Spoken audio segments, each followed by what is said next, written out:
श्री शिवाय नमस्तुभ्यम्। अथ त्रयोदशोऽध्यायः। सदाचार, शौचाचार, स्नान, भस्म धारण, संध्यावंदन, प्रणव जप, गायत्री जप, दान, न्यायतः धनोपार्जन तथा अग्निहोत्र आदि की विधि एवं उनकी महिमा का वर्णन। ऋषिगण बोले, हे सूत जी, अब आप शीघ्र ही हमें वह सदाचार सुनाइए जिससे विद्वान पुरुष पुण्य लोकों पर विजय प्राप्त कर लेता है। स्वर्ग प्रदान करने वाले धर्ममय आचारों तथा नरक का कष्ट देने वाले अधर्म आचारों का भी वर्णन कीजिए। सूत जी बोले, हे ऋषियों, सदाचार का पालन करने वाला विद्वान ब्राह्मण ही वास्तव में ब्राह्मण नाम धारण करने का अधिकार है, जो केवल वेदोक्त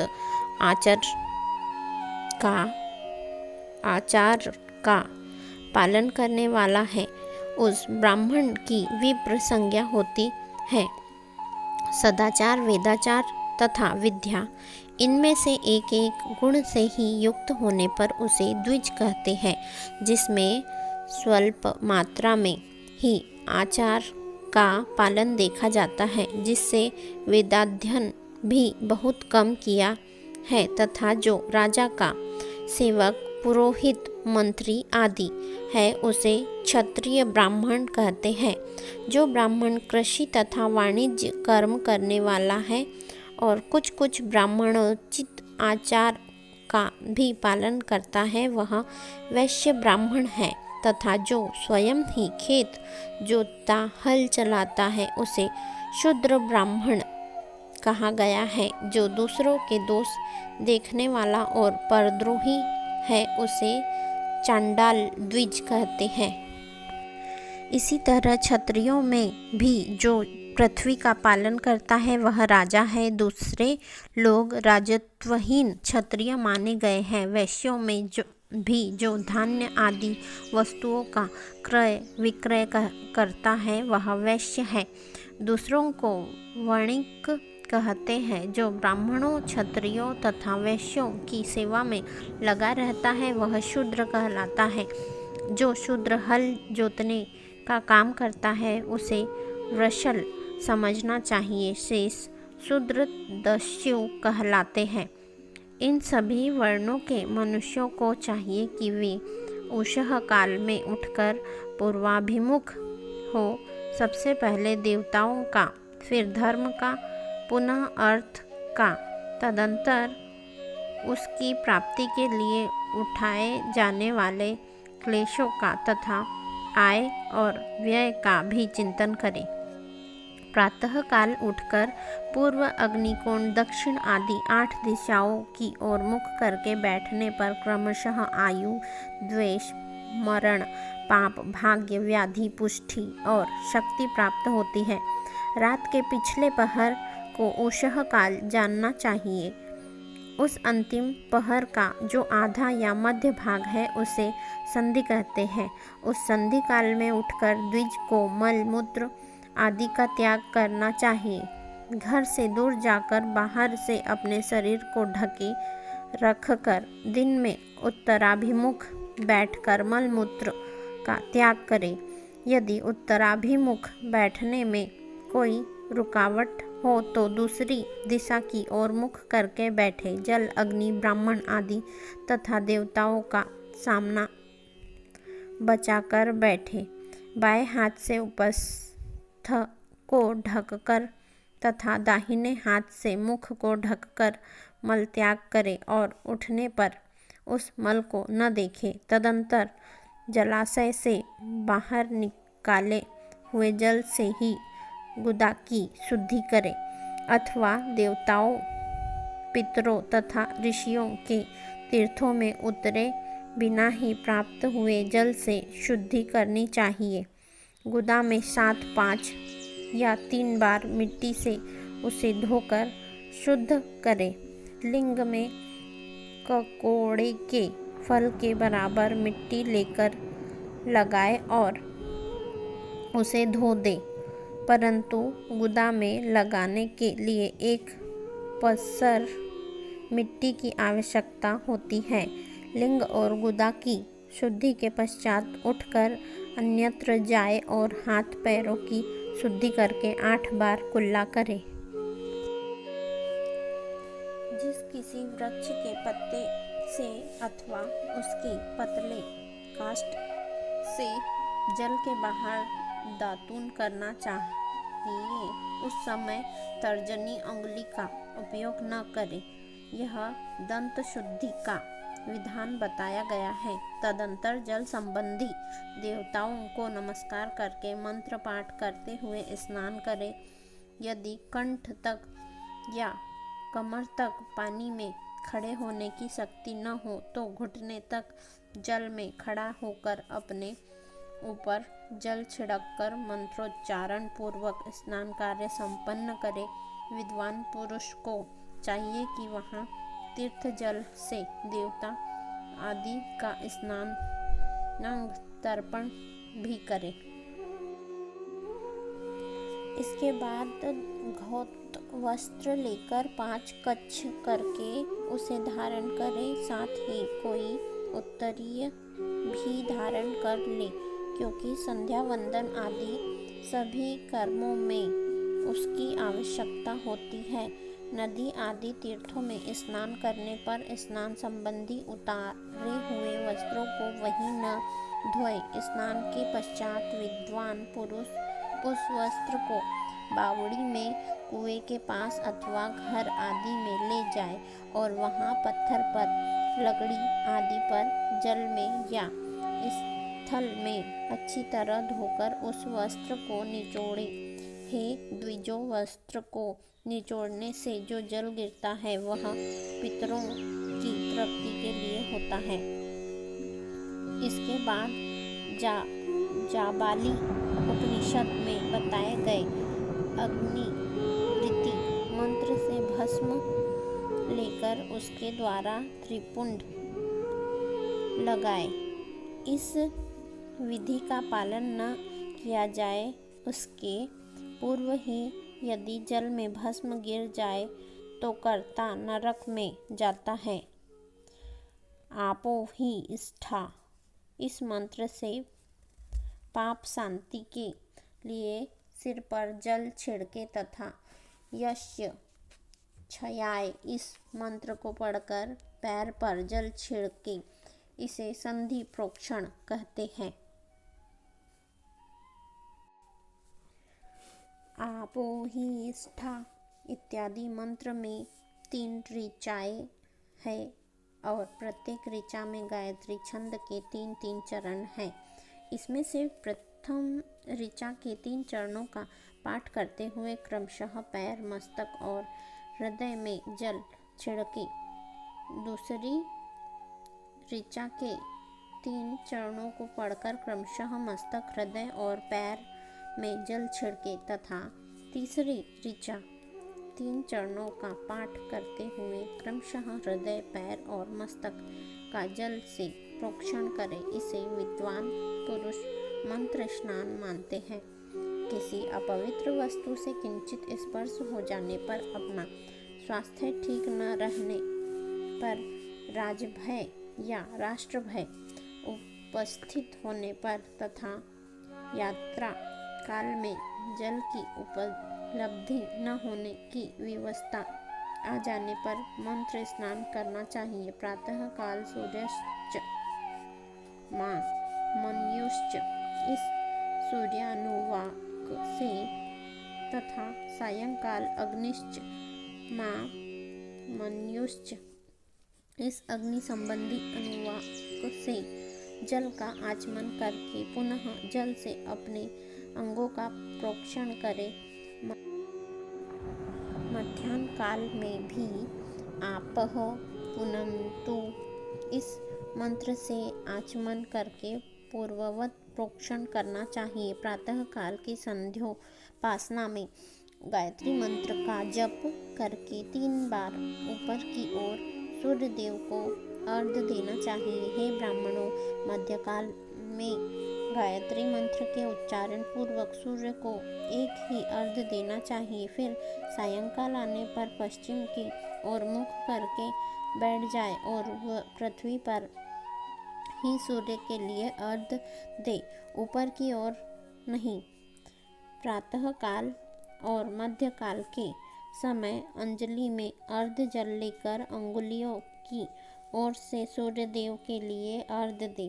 अंगुलियों के छिद्र से ढलते हुए सूर्य को देखने तथा उसके लिए आत्म प्रदक्षिणा करके शुद्ध आचमन करे। सायंकाल में सूर्यास्त से 2 घड़ी पहले की हुई संध्या निष्फल होती है, क्योंकि वह सायं संध्या का समय नहीं है। ठीक समय पर संध्या करनी चाहिए, ऐसी शास्त्र की आज्ञा है। यदि संध्योपासना किए बिना दिन बीत जाए तो प्रत्येक समय के लिए क्रमशः प्रायश्चित करना चाहिए। यदि एक दिन बीते तो प्रत्येक बीते हुए संध्या काल के लिए नित्य नियम के अतिरिक्त 100 गायत्री मंत्र का अधिक जप करे। यदि नित्य कर्म के लुप्त हुए 10 दिन से अधिक बीत जाए तो उसके प्रायश्चित रूप में 1 लाख गायत्री का जप करना चाहिए। यदि 1 मास तक नित्य कर्म छूट जाए तो पुनः अपना उपनयन संस्कार कराए।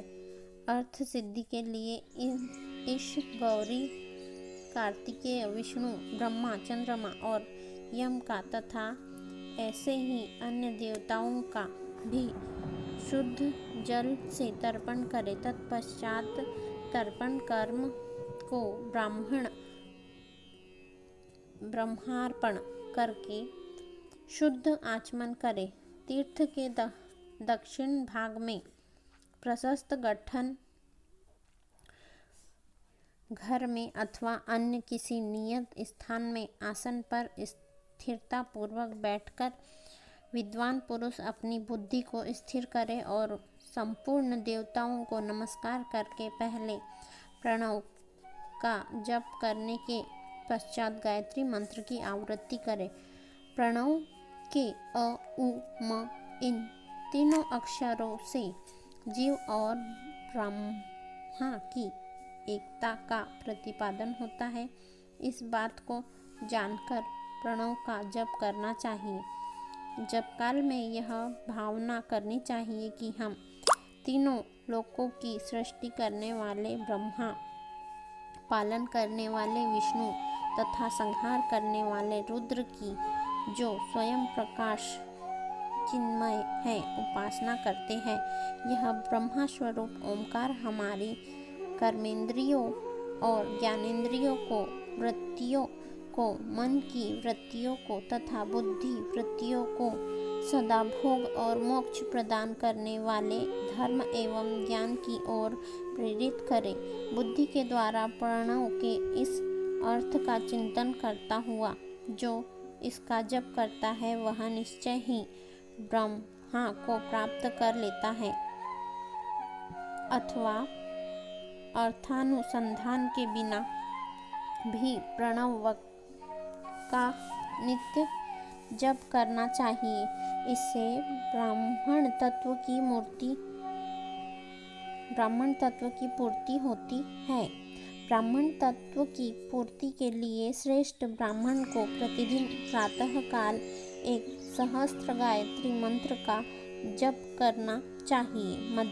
मध्याह्न काल में 100 बार और सायंकाल में 28 बार जप की विधि है। यह वर्ण के लोगों को अर्थात क्षत्रिय और वैश्य को तीनों संध्याओं के समय यथासाध्य गायत्री जप करना चाहिए।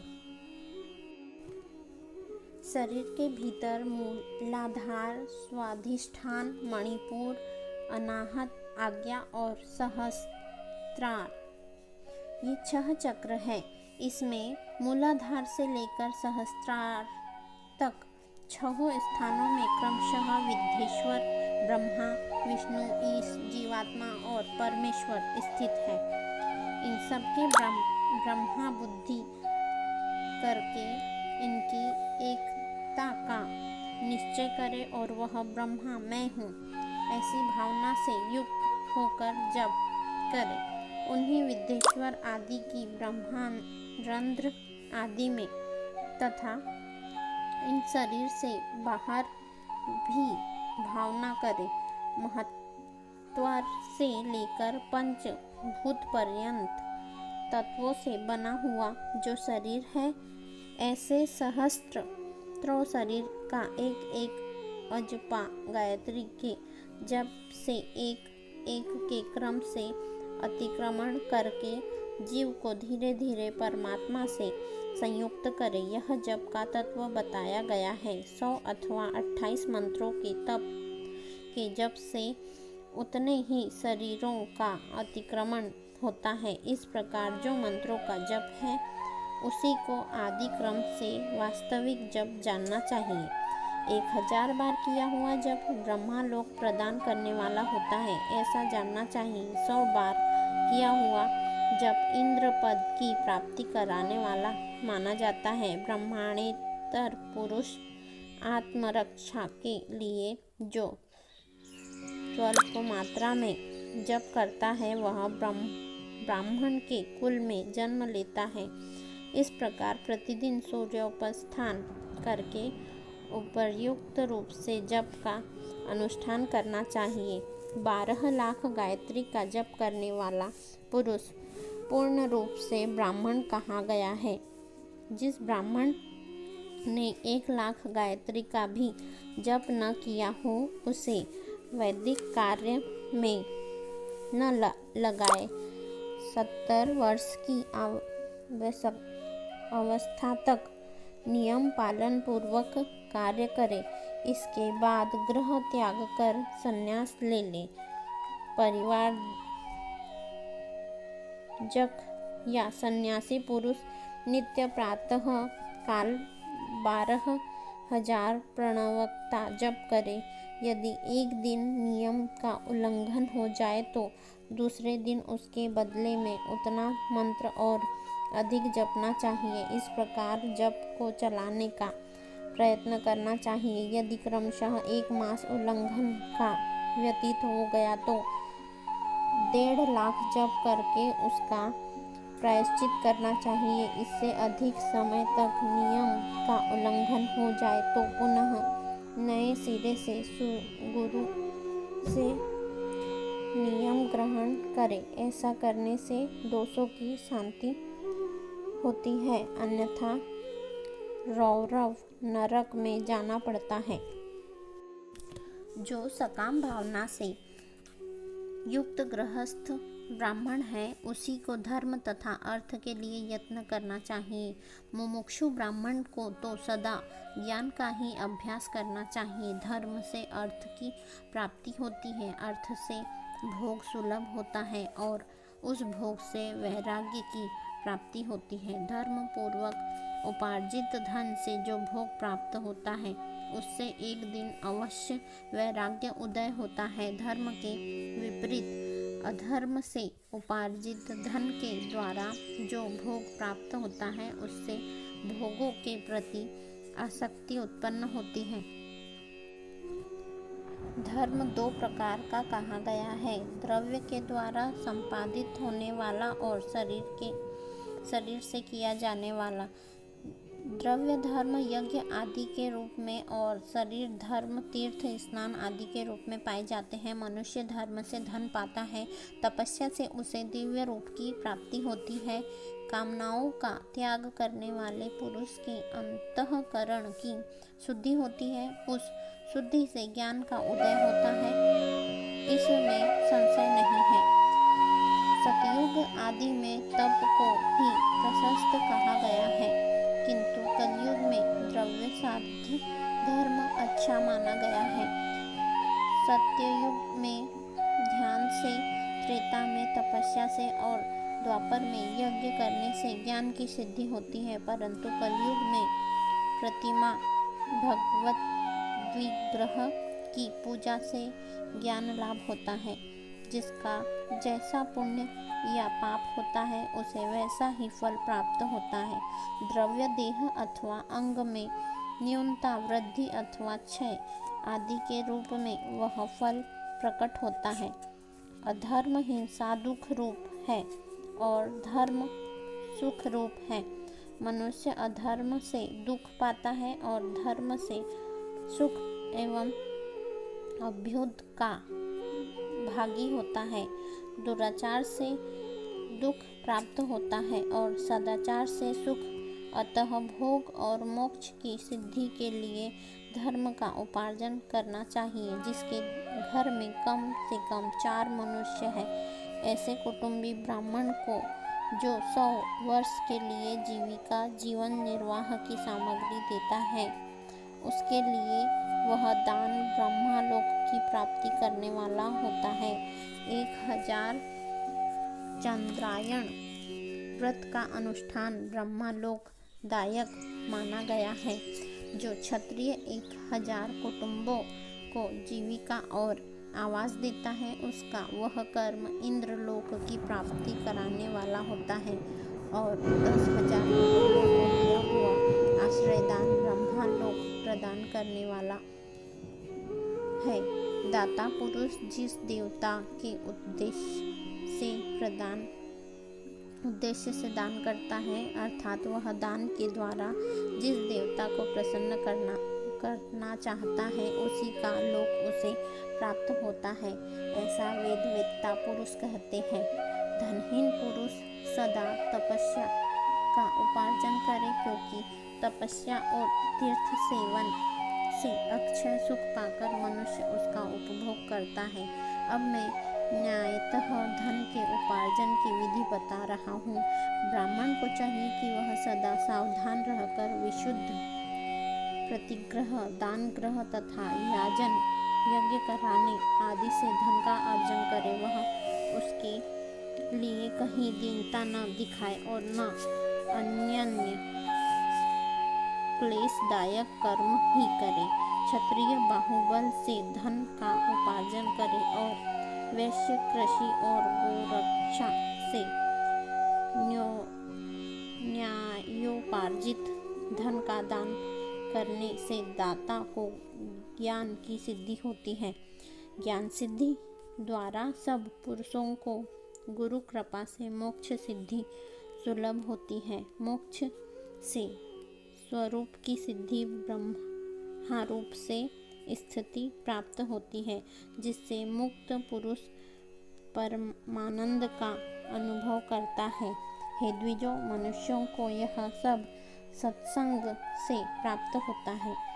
गृहस्थाश्रमी को धन धान्य आदि सभी वस्तुओं का दान करना चाहिए। अपना हित चाहने वाले गृहस्थ को जिस काल में जो फल अथवा धान्यादि वस्तु उत्पन्न होती है, उसे ब्राह्मणों को दान करना चाहिए।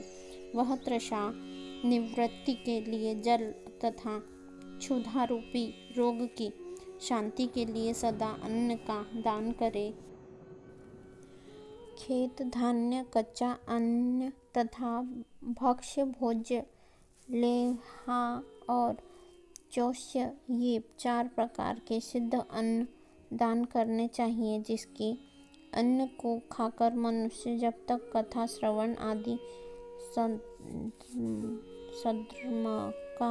सधर्म का पालन करता है, उतने समय तक उसके किए हुए पुण्य फल का आधा भाग दाता को मिल जाता है। इसमें संशय नहीं है।